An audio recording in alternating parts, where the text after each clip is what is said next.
So I added 1 teaspoon of pepper, 1 teaspoon of cumin, toasted already, crushed to a powder. You can make it fine or you can make it lightly crush the garlic cloves. 1 clove is enough. I added the crushed garlic, then cucumber.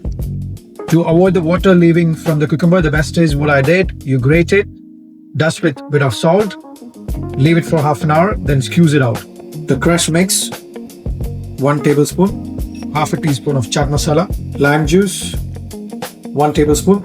Mix everything together, 3 to 4 mint leaf, and add in yogurt, thick yogurt. If you want it lightly loose, you can add touch water, 1 tablespoon or something. Quarter of a teaspoon salt. So now it's ready.